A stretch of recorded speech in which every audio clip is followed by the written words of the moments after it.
should go a long way, Trey, when he walk in that Bengals locker room and try to ascend to the leader of that team, franchise, and community.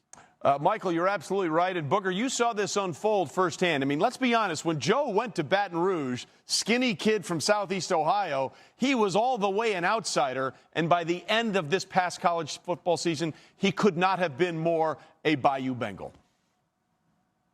Well, Trey, he's got that it factor. You know, many have tried, but Joe was the only one to succeed, to come to Baton Rouge and to galvanize all the talent that LSU had down there. And his ability to walk in the huddle and have the other 10 guys look at him and know that we have a guy that has supreme confidence, not cockiness, but just confidence. And Trey, I'll tell you a story. We were walking to midfield for the national championship game. It was me and Joe side by side against Clemson. He simply looked at me and gave me a wink. He's confident, not cocky, and Cincinnati's going to love him up there. Oh, you got to like that in your quarterback. A very, very cool story there, Booger. So he did win the Heisman Trophy in a landslide, most first-place votes, widest margin of victory we've ever seen. But during that time, when Joe was at the pinnacle of individual achievement, he took a pause in that Heisman Trophy speech and for about 30 seconds spoke about something that was very near and dear to his heart.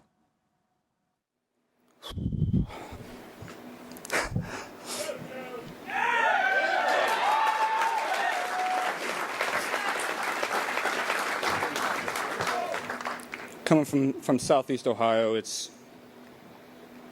a very, very impoverished area, and the poverty rate is almost 2 times the national average, and there's so many people there that don't have a lot.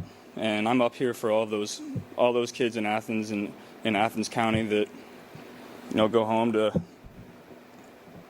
not a lot of food on the table, hungry after school. You guys can be up here too.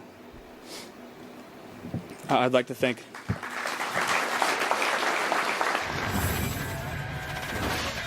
And that has led to the Joe Burrow effect away from the field, including restaurants in the Plains, Ohio, naming meals and omelets after him.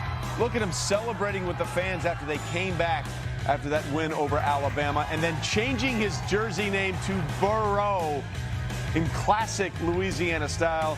He was in every way the Lion King as he won that Heisman Trophy in a landslide, and over $500,000 raised to the Athens Food Pantry.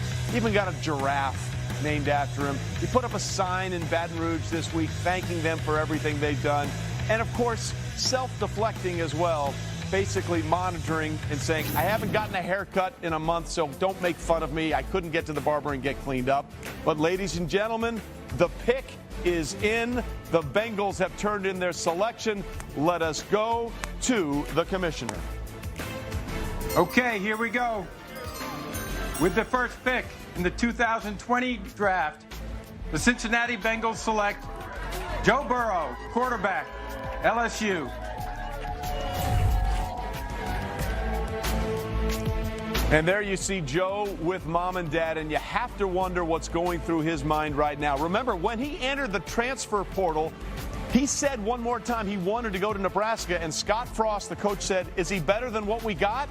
The answer is yes. Mel Kiper, what do you like most about Joe Burrow's game?